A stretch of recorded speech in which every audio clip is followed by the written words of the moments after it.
교사구 건강클리닉 시간입니다. 요즘 스트레스를 많이 받는 직장인들에게 가장 위험한 질병 바로 뇌졸중입니다. 오늘은 직장인들의 질병으로 알려진 뇌졸중에 대해서 한번 자세히 알아보겠습니다. 도움 말씀은 부산대병원 신경과의 성상민 교수 함께하겠습니다. 교수님 어서 오십시오. 네, 안녕하십니까. 위험하죠, 뇌졸중이요. 예. 얼마나 어느 정도 위험한가요?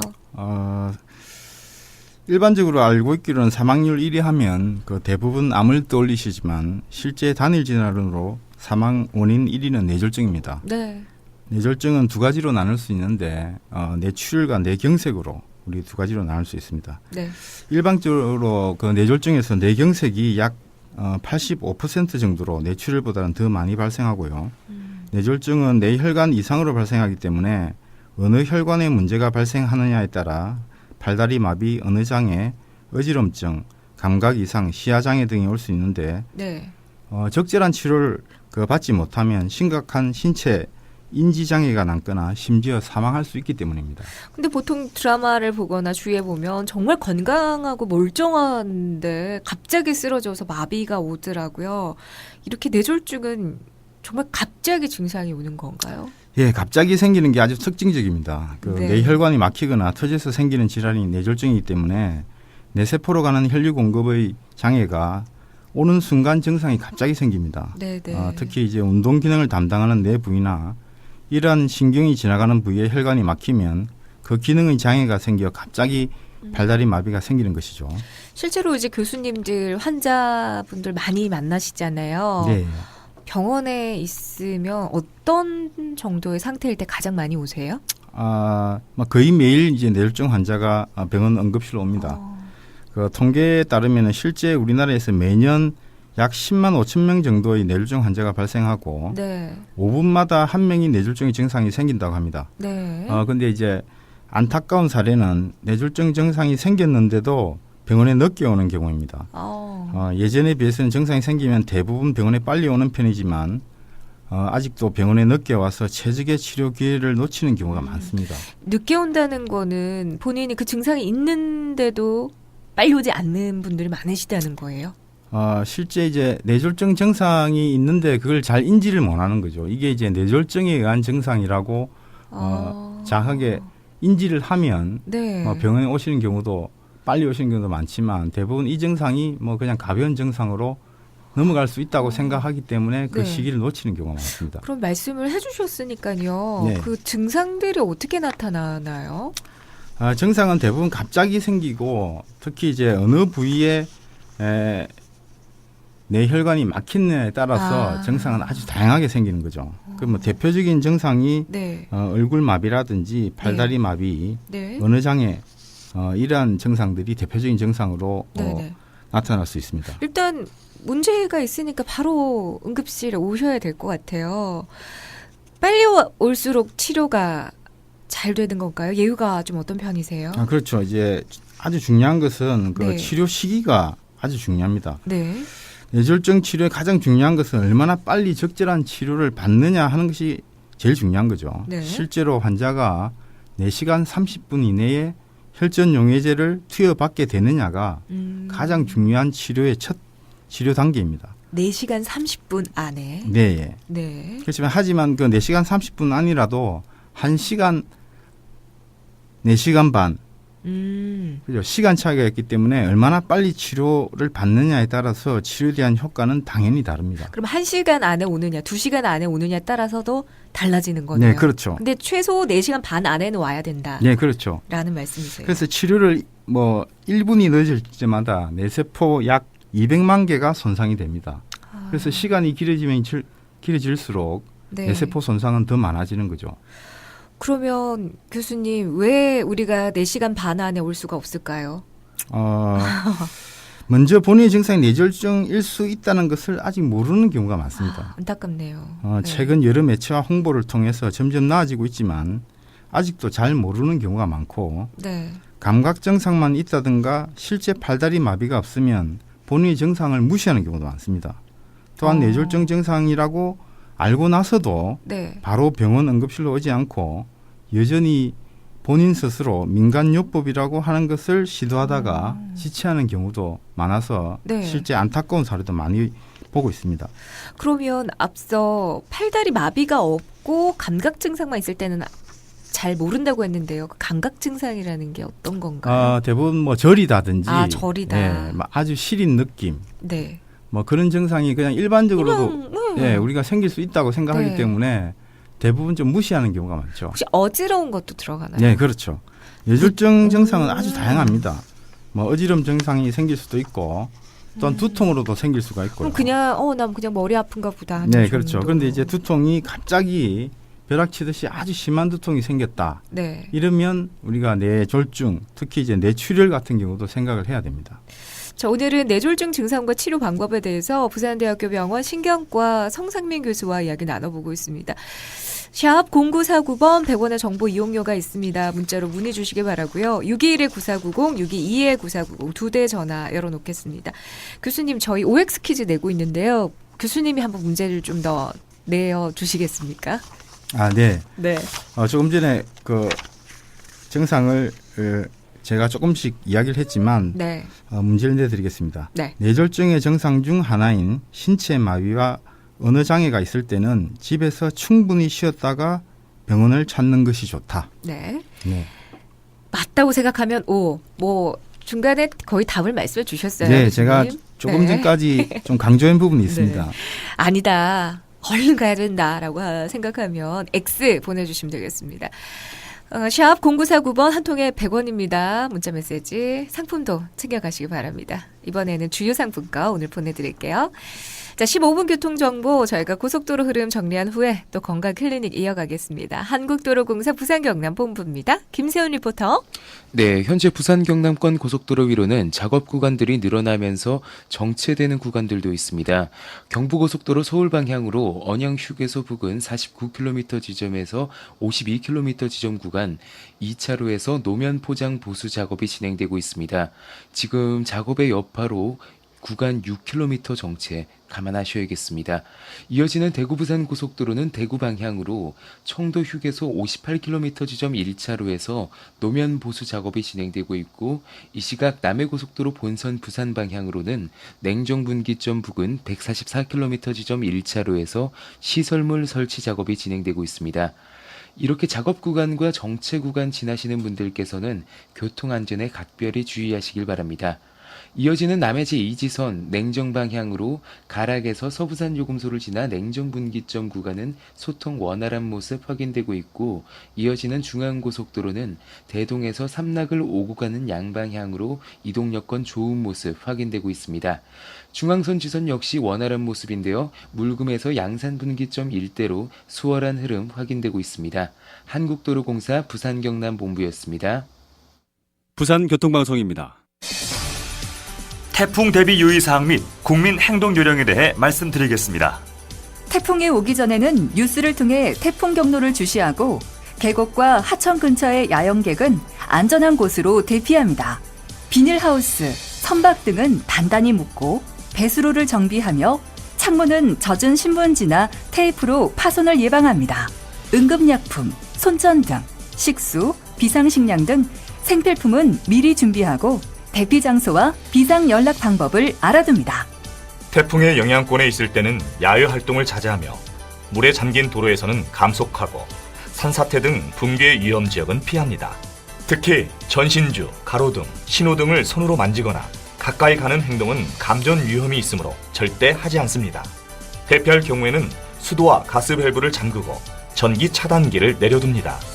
태풍 소멸 후에는 제방 근처 등 붕괴 위험 지역을 피하고 침수된 집에 들어갈 때는 먼저 환기를 시키며 전기, 가스 시설 등은 함부로 손대지 말고 전문 업체에 연락해 안전성 확인 후 사용합니다. 작은 실천이 국민 여러분의 행복을 지켜줍니다. 이 캠페인은 본사 부산시대의 개막을 알리는 대한민국 대표 안전공기업 한국남부발전이 함께합니다.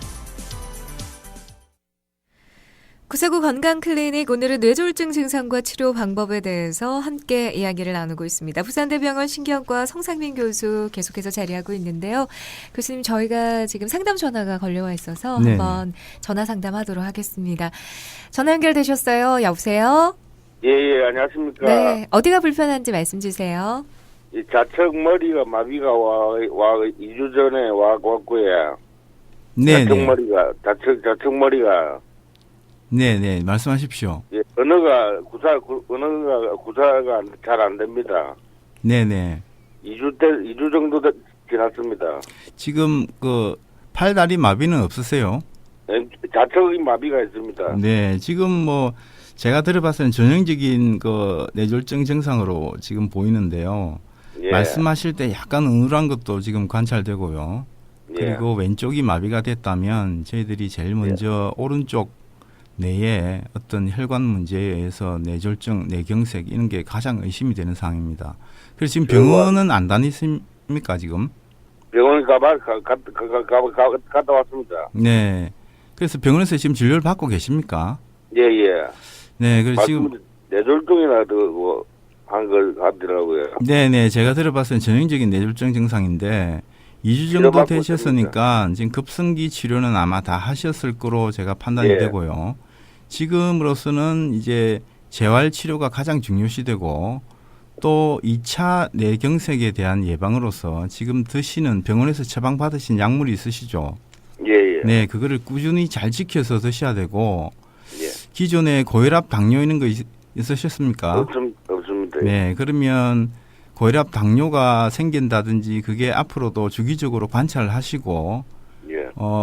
일단 관리를 잘 하셔야 됩니다. 근데 지금 시점에서는 재활 물리 치료, 그죠? 예. 지금 마비된 거라든지 어느 장애, 특히 말이 어눌한 증상을 빨리 좋게 하는 방법은 예. 재활 치료가 지금이 가장 최적입니다. 지금 처방받으신 약물은 잘 드시고요. 예. 네네네. 네. 계속해서 치료 잘 받으시기 바랍니다. 고맙습니다. 고맙습니다. 네. 3099님도 58세 남자입니다. 신체적 이상은 없고 시력, 혈압, 당뇨 정상인데 식사할 때 젓가락질할 때 약간 떠는 느낌 정도인데 요거는 저는 어떤가요? 라고요. 단순하게 떤다고 해서 다 뇌졸중 증상은 아닙니다. 여러 네. 가지 이제 뜰 수 있는 질병들이 많고요. 특히 이제 물건을 이제 집중해서 집으려고 한다든지 손을 어떻게 물건을 잡으려고 할 때 미세하게 뜬다는 것은 우리 가장 대표적인 거는 이제 본태성 진전이라는 게 있습니다. 네. 대부분 가족력도 있고요. 네. 그래서 이는 본태성 진전일 가능성이 많습니다. 단순하게 손이 약간 뜬다는 것만으로 뇌졸중을 의심하기에는 조금 네. 증상이 뇌졸중 증상으로 맞지 않는 것 같기 때문에 네네. 만약에 많이 불편하시면 약물 치료를 시도해 볼 수는 있겠습니다. 그래서 떠는 걸 조금 감소시키는 그런 효과를 제가 기대해 볼 수 있겠네요. 만약에 병원 빨리 가서 진단이나 치료를 받게 되면 어떤 치료를 해주시나요? 일단 그 뇌졸중은 그 가장 급선무가 네. 시간적으로 빨리 4시간 30분 안에 혈전 용해제를 투여하는 게 가장 급선무입니다. 네. 그래서 처음에 우리가 증상에 따라서 혈관이 막힘 여부를 확인을 하고 네네. 이제 혈관이 막혀 있다 이러면 혈전 용해제를 쓰고 또 그보다 더한 경우에는 우리가 그 동맥내 혈전 용해술이라고 네. 실제 정맥내 혈전 용해제 투여 말고 동맥내 혈전 용해술을 시행하기도 하는데 중요한 것은 그 환자 개개인의 뇌졸중 정도에 따라서 일단 최선의 치료가 진행됩니다. 약간 합병증이라고 해야 될까요? 그 합병증도 좀 심각하죠. 네, 어떤가요? 뇌졸중의 치료 시기를 놓친 경우라면 네. 심각한 후유증이 남아서 결국 움직이지 못해서 누워서 생활을 하는 경우가 아유, 많습니다. 네네네. 그래서 이로 인해 가지고 폐렴, 욕창 등의 감염이 동반될 수 있고요. 네. 치료 시기를 놓친 경우는 뇌졸중 후유증이 아주 심각하지만 이 치료 시기를 잘 지켜서 우리가 치료를 한다면 뇌졸중 발생 후 3개월째에 약 65%에서 이전과 거의 같은 상태로 회복이 됩니다. 그렇지만 약 10% 정도에서는 심각한 장애가 남거나 네. 사망할 수도 있기 때문에 치료 시기를 안 놓치는 게 가장 중요한 거죠. 56세 여자분이요. 당뇨 합병증으로 말할 때 좀 혀가 말리는 듯한 느낌이 듭니다. 발음이 부정확한데 저는 어떻게 하면 될까요? 라고 또 메모 상담해 오셨어요. 네, 기존에 그 당뇨 합병증을 가지고 계시고요. 네. 그리고 말할 때 혀가 조금 말리는 증상이 있다는 걸로 봐서는 뇌졸중에 의한 증상일 수도 있습니다. 말이 어눌한 증상이 뇌졸중의 한 증상이기 때문에. 네. 근데 이제 증상이 갑자기 생겼다는 게 중요한 거거든요. 그리고 이제 뇌혈관이 혈류가 차단되는 게 갑자기 생기기 때문에 그 갑자기 생기면 증상이 갑자기 생기는 거죠. 네, 그렇지만 네. 저런 혀 말리는 증상이 아주 서서히 이렇게 조금씩 진행된다든지 이래 하면 그 뇌혈관에 의한 질환보다는 또 다른 또 질환들이 많이 있기 때문에 네. 정확한 것은 병원에 가셔서 네. 정확한 진단을 받아보시는 게 좋겠습니다. 교수님 말씀을 들었을 때 갑자기 찾아온다고 말씀을 해주셨으니까 혹시 조기 검진을 할 수는 없을까요? 미리 알 수는 없나요? 조기 검진을 할 수 있습니다. 먼저 기존에 우리가 고위험군, 네. 그래서 고혈압이 있다든지 당뇨, 고지혈증, 과체중이 있으신 분 같은 경우에는 네. 일단 검사를 미리 체크를 우리가 검사를 하는 게 좋죠. 그렇죠. 근데 대부분 이제 건강검진하면 우리가 이제 매년마다 하는 경우도 있고 주기적으로 네. 우리 위내시경이라든지 뭐 그런 경우를 하는 게 많죠. 네네네네. 그래서 위내시경, 대장 내시경 하는 것에 한 절반만이라도 경동맥 검사라든지 뇌혈관 검사를 받는다면 뇌졸중 발병률이 지금보다 훨씬 줄어들 것으로 생각됩니다. 그래서 뇌졸중은 갑자기 닥쳐오는 불행으로 생각하시지 말고 네. 미리 조기 검진을 하셔서 예방을 하실 수 있는 그런 충분히. 질환으로. 네네. 그 보통 우리가 2년마다 건강 검진 하지 않습니까? 그 정도만 해도 충분히 알 수 있는 건가요? CT 정도 찍어도요? CT 가지고는 우리가 혈관을 볼 수는 없는 거고요. 아주 정확한 것은 내 MRI 혈관 검사라든지 CT 혈관 검사를 받으면 훨씬 정밀하게 내 혈관 상태를 알 수 있지만 네. 내 혈관 MRI 같은 경우는 시간 비용을 고려할 때 네네. 단순 검진 목적으로는 잘 하지 않습니다. 그렇지만 경동맥 초음파 검사는 비교적 간단합니다. 네. 네, 그래서 경동맥 검사를 충분히 받아서 네. 우리가 미리 문제가 있다면 예방적 치료를 받는 게 좋겠죠. 초음파라는 거는 바로 이렇게 동맥을 네네. 초음파로 보는 건가요? 네, 목 쪽에 초음파 우리 그 검침 프로브를 우리가 대서 네. 경동맥의 그 협착 정도 그리고 동맥 경화성 경화반이라든지 그런 네. 걸 우리가 정확하게 네. 관찰할 수 있습니다. 우리 한국 분들은 꼭 건강 관리를 이렇게 먹는 걸 어떻게 하냐고 질문 많이들 하시거든요. 혹시 뭐 생활 습관이나 먹을거리 좀 주의해야 되는 게 있나요? 먹을거리는 이제 한 가지 말씀드리면 네. 우리가 살고 있는 이 부산 경남 지역의 뇌졸중 발생률하고 사망률이 굉장히 높습니다. 타 지역에 비해서. 아, 그렇습니까? 그래서 이것은 아마 짜게 먹는 지역 음식 특색도 일부분 작용하는 것 같습니다. 그래서 중요한 것은 그 짜게 안 먹는 거, 네. 그리고 나트륨 섭취를 줄이는 식습관 개선이 가장 중요하다고 생각합니다. 모든 만병의 근원이네요. 짜고 맵고 네, 이런 그렇죠. 음식들이. 아스피린 복용하면 좋다고 예방할 수 있다고 하는데 그 말 맞습니까? 그 아스피린 뇌졸중 1차 예방 효과에 대해서는 다양한 연구 결과가 있어 모든 경우에 그 뇌졸중을 예방할 수 있다고 단정 짓기는 힘듭니다. 그러나 고위험군 환자에 있어서 선별적 사용은 분명히 도움이 됩니다. 또한 그 뇌졸중 환자에 있어서 2차적인 예방을 위해서는 그 아스피린을 포함하여 항혈소판제를 그 반드시 복용해야 되는 거죠. 네. 그리고 모두도 전문의의 처방에 의해서 이렇게 네네 관리 맞습니다. 받으셔야 정확한 됩니다. 진단을 네, 받고 적절한 맞습니다. 치료를 받는 게 가장 중요합니다. 네. 949 건강클리닉 이제 건강클리닉 퀴즈 정답 말씀해 주셔야 되거든요. 교수님 오늘 정답은 뇌졸중의 증상 중 하나인 신체마비와 언어장애 있을 때 집에서 충분히 쉬었다가 병원 찾는 것이 좋다. O인가요? X인가요? 정답은 그 당연히 X입니다. 예. 당연히 X죠. 증상이 의심되면 그 시간 지체 없이 즉시 병원에 가서 진료를 받으셔야 됩니다. 그렇습니다. 그래서 지체하시면 안 됩니다. 네, 우리 4034님께 주요상품권 드리도록 하겠습니다. 자, 오늘 부산대병원 신경과의 성상민 교수와 함께 뇌졸중 증상과 치료 방법에 대해서 알아봤습니다. 교수님 오늘도